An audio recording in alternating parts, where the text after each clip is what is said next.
तैत्तिरीय उपनिषद ब्रह्मानंद वल्ली सप्तम अनुवाक।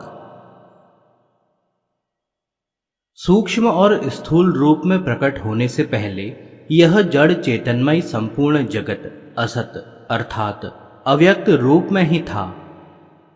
उस अव्यक्त अवस्था से ही यह सत अर्थात नाम रूपमय प्रत्यक्ष जड़ चेतनात्मक जगत उत्पन्न हुआ है।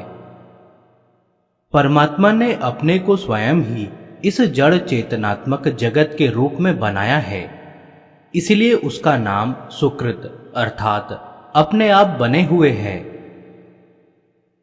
गीता में कई प्रकार से इस जड़ चेतनात्मक जगत का अव्यक्त से उत्पन्न होना और उसी में लय होना बताया गया है, परंतु भगवान जब स्वयं अवतार लेकर लीला करने के लिए जगत में प्रकट होते हैं तब उनका वह प्रकट होना अन्य जीवों की भांति अव्यक्त से व्यक्त होने अर्थात कारण से कार्य रूप में परिवर्तित होने के समान नहीं है, वह तो अलौकिक है। इसीलिए वहां भगवान ने कहा है कि जो मुझे अव्यक्त से व्यक्त हुआ मानते हैं वे बुद्धिहीन हैं। वहां जड़ तत्वों और उनके नियमों का प्रवेश नहीं है। भगवान के नाम रूप लीला धाम सब कुछ अप्राकृत हैं, चिन्मय हैं।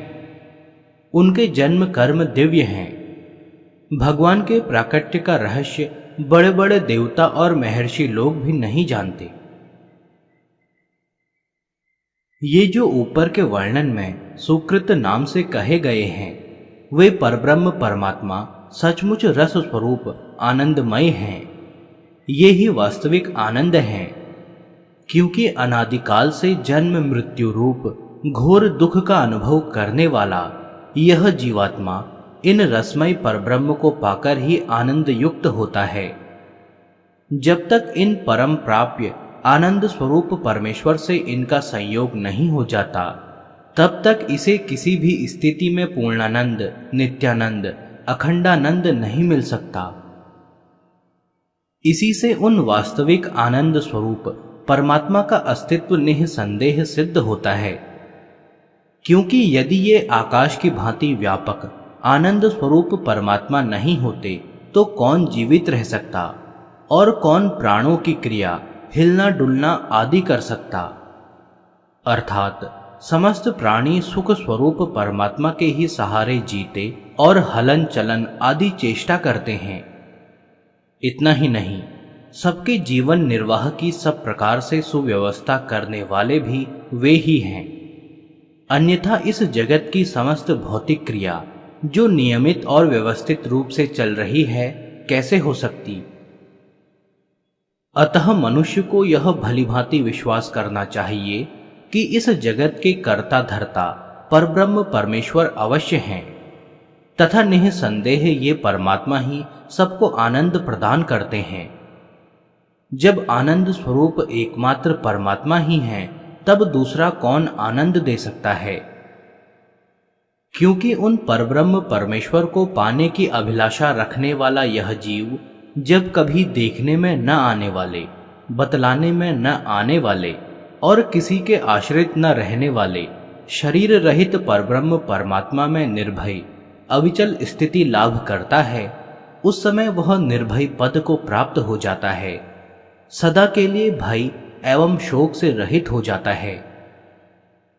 क्योंकि जब तक यह जीवात्मा उन परब्रह्म परमात्मा से थोड़ा भी अंतर किए रहता है उनमें पूर्ण स्थिति लाभ नहीं कर लेता या उनका निरंतर स्मरण नहीं करता, उन्हें थोड़ी देर के लिए भी भूल जाता है, तब तक उसके लिए भय है अर्थात उसका पुनर्जन्म होना संभव है।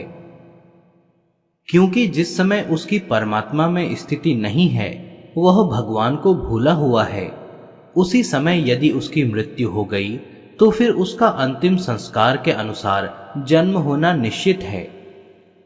क्योंकि भगवान ने गीता में कहा है, जिस जिस भाव को स्मरण करता हुआ मनुष्य अंतकाल में शरीर छोड़ता है उसी के अनुसार उसे जन्म ग्रहण करना पड़ता है और मृत्यु प्रारब्ध के अनुसार किसी क्षण भी आ सकती है।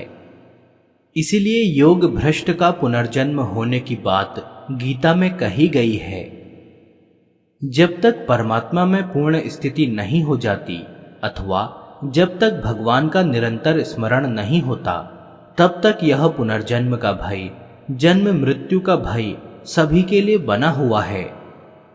चाहे कोई बड़े से बड़ा शास्त्रज्ञ विद्वान क्यों न हो, चाहे कोई अपने को बड़े से बड़ा ज्ञानी अथवा पंडित क्यों न माने, वे परमेश्वर सब पर शासन करने वाले हैं।